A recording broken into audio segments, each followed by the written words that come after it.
محمد رسول الله اللهم صل على سيدنا محمد وعلى آل محمد أما بعد.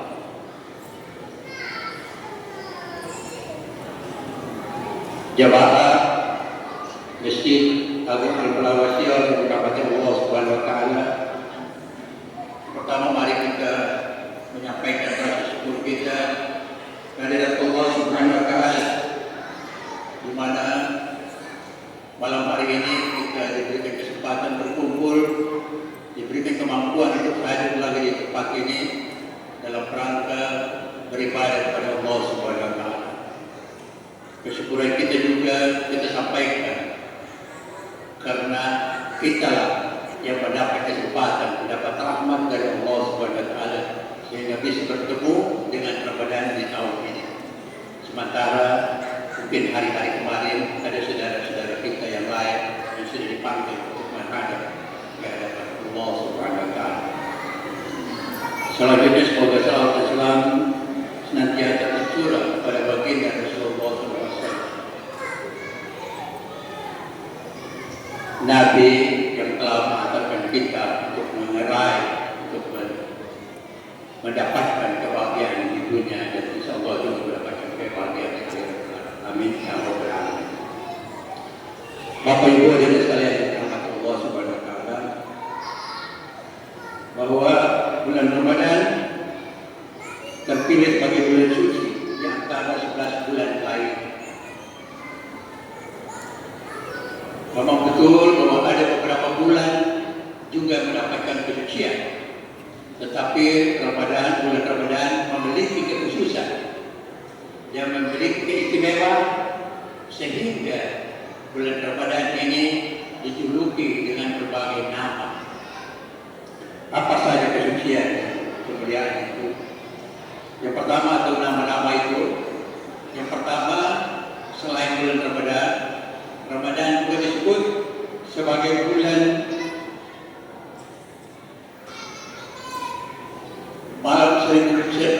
bulan seribu bulan. Karena di dalam bulan Ramadan terdapat satu malam yang nilainya sama dengan 1000 bulan. Kemudian yang kedua bulan Al-Quran. Karena di dalam bulan Ramadan diturunkan pelan-pelan ayat-ayat Al-Quran. Dan ketiga bulan Maghfirah. Karena di bulan inilah umat Islam orang yang beriman mendapatkan ampunan sebanyak-banyaknya di bulan Ramadan. Bahkan Allah menutup aib-aib kita yang paling besar itu di bulan Ramadan. Lalu bulan Taubat. Kenapa bulan Taubat? Ya karena memang biasanya orang merasa bahwa bulan Ramadan adalah bulan yang paling tepat untuk mengajukan taubat kepada Allah Subhanahu wa taala. Bulan pendidikan dan dakwah. Kemudian bulan Jumat. Begitu banyak kemuliaan itu yang terletak langsung dengan bulan Ramadan, maka Allah mewajibkan, Allah menugaskan untuk kita berpuasa juga di bulan itu. Dalilnya sangat sederhana. Barangkali ya laki perempuan kecil besar 20 semua tahu itu apa yang ayat itu. Yang mengaji tidak mengaji tidak tahu mengaji sekalipun mungkin apa ayat itu. Ya ayyuhalladzina amanu kutiba alaikumus syiyam kama kutiba alal ladzina min qablikum la'allakum tattaqun.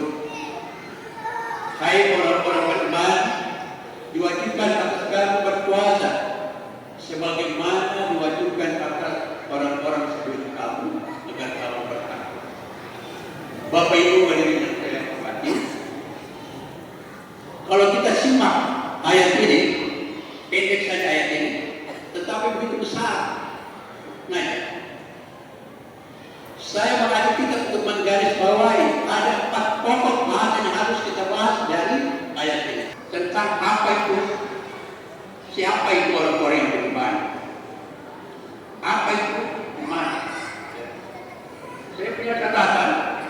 Yang pertama, iman itu adalah tasdiqun bil qalbi, pembenaran, mengakui kebenaran itu di dalam hati, kebenaran yang mutlak, kebenaran yang baik, kebenaran yang betul-betul harus diakui di dalam hati kita.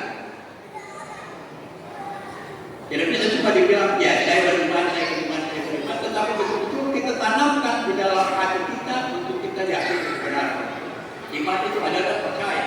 Jadi kalau memang kita percaya, ya betul-betul harus kita yakini kepercayaan yang kita harus.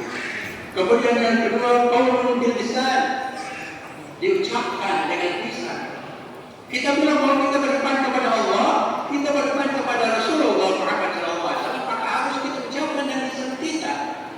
Asyhadu an la ilaha illallah wa asyhadu anna Muhammadar Rasulullah.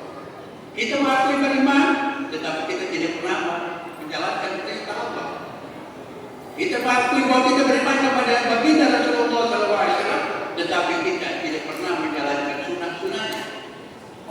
Kemudian yang ketiga, wal amal bil al-qalb, laksanakan dengan amal perbuatan. Kalau memang kita merasa kita beriman, ya kita harus kerjakan dengan amal perbuatan yang baik. Kira-kira semua sudah lakukan itu. Insya Allah kita yang ada di sini mungkin kita sudah lakukan, tetapi belum tentu semua sama melakukan itu. Dia mampu beriman, tetapi dia tidak melakukannya, mempraktikkannya dengan amal perbuatan yang baik.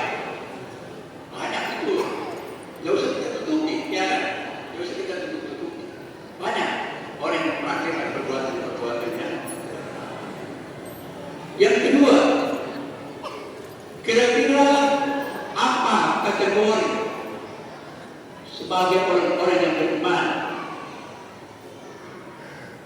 Sebelum saya lanjut, saya sampaikan bahwa perintah puasa ini kan dikhususkan. Perintah ini kan khusus kepada orang pilihan, bukan kepada umat Islam. Maksudnya itu mereka di dalam orang Islam. Tetapi perintahnya ini kan ditegaskan hanya orang-orang yang beriman. Kalau seandainya perintah Allah itu ditujukan kepada umat Islam, maka tentunya ayat berbeda ini. Ya ayat tersebut. Tetapi atau perintah ini ditujukan untuk semua umat manusia, wah mungkin saja ayat itu bunyinya ya benar. Tetapi ini tidak.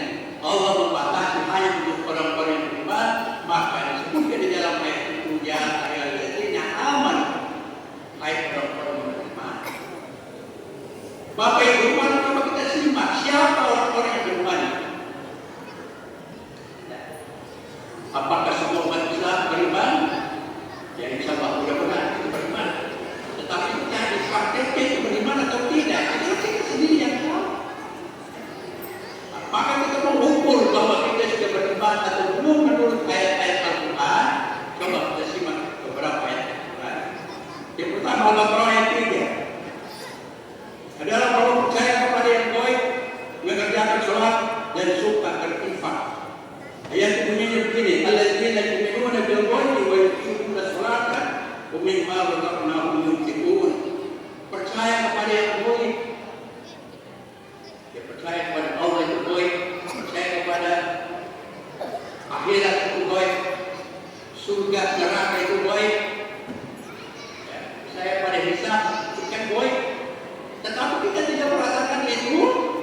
Memang kita tidak merasakan itu, tetapi harus kita yakin, kita percaya, harus kita mengimani bahwa itu betul-betul yang belum ada. Sehingga disebutkan bahwa gaib adalah sesuatu yang tidak dipercaya, sesuatu yang tidak dicapai oleh panca indera.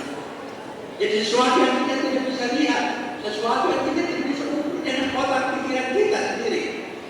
Kita tidak bisa pegang, kita tidak bisa rasakan, tetapi dia ada, maka itulah ada gaib.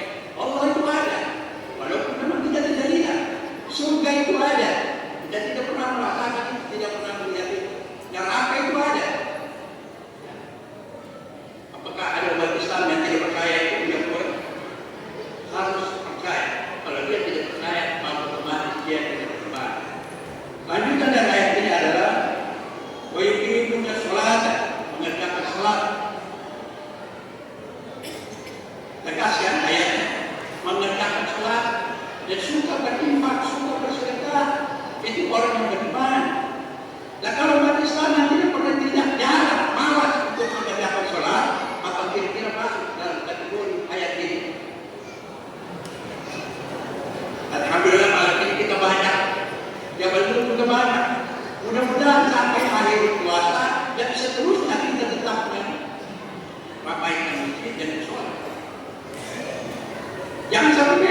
satu minggu mesin sudah mulai kosong, sudah berkurang kemarin.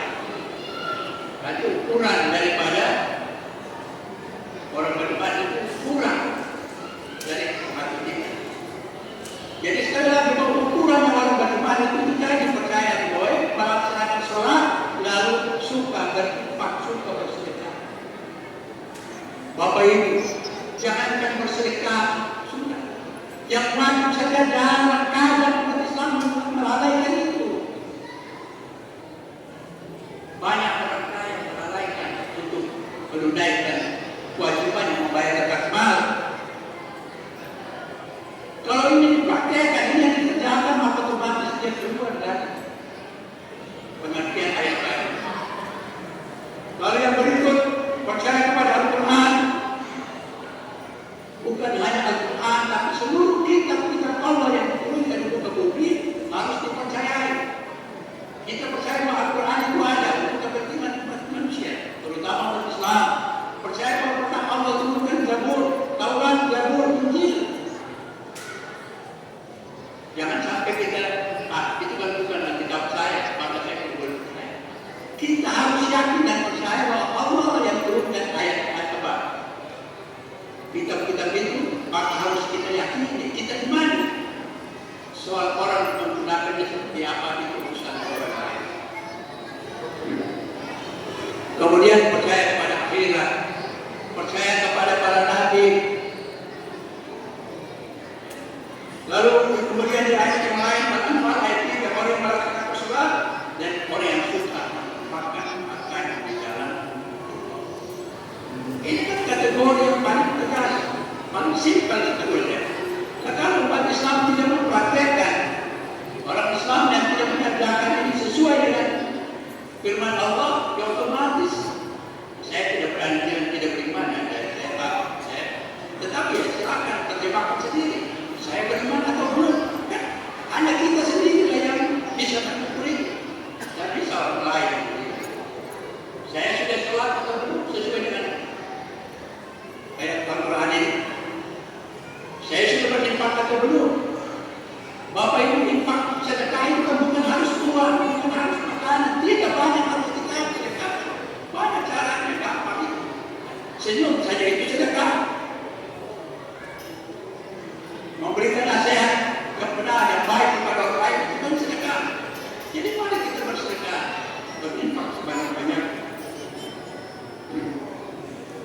Ya Bapak Ibu hadirin sekalian yang dirahmati Allah Subhanahu wa taala. Kalau memang kita merasa bahwa kita adalah orang-orang yang beriman sesuai dengan kategori, sesuai dengan firman Allah yang saya sebutkan dalam beberapa ayat tadi, maka otomatis kita lah yang mendapatkan, kita diwajibkan terkena dengan kewajiban untuk berpuasa. Tapi jangan kemudian Bapak Haji bilang tidak bisa berpuasa. Bukan itu. Maksud saya supaya apa? Kalau memang betul kita merasa diri kita umat Islam yang bersyahadat dan mengakui adanya Allah dan Nabi dan Rasulullah SAW, mari kita jalankan perintah Allah Subhanahu wa taala, terutama mengerjakan ibadah-ibadah kepada Allah Subhanahu wa taala. Bapak Ibu hadirin yang dirahmati Allah Subhanahu wa taala. Ukurannya apa? Tadi kan kategori, tetapi bagaimana ciri khas orang-orang yang beriman? Ciri khas bahwa orang itu dia bagaimana atau tidak juga tidak disebutkan. Apa? Kalau mendengar nama Allah, ya, apabila disebut nama Allah tergetar hatinya. Dan juga dibacakan ayat-ayat Al-Quran kepadanya, maka dia tergetar, dia takut. Kenyataannya begitu banyak, setiap hari 5 kali dalam satu hari disebutkan nama Allah, diserukan panggilan Allah. Apa? Kira-kira umat Islam semua tergetar hatinya. Nauzubillah. Lalu apabila mendengarkan ayat suci Al-Quran, apa dia tergugah? Bapak Ibu, ada orang yang begitu membaca ayat Al-Quran, dia merasa apa? Terenyuh, takut, tergugah, dan dia nangis sendiri walaupun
Demikian apa yang saya sampaikan, mudah-mudahan berkenan bagi Bapak Ibu sekalian. Saya mohon maaf kalau tidak pas untuk telinga Bapak Ibu.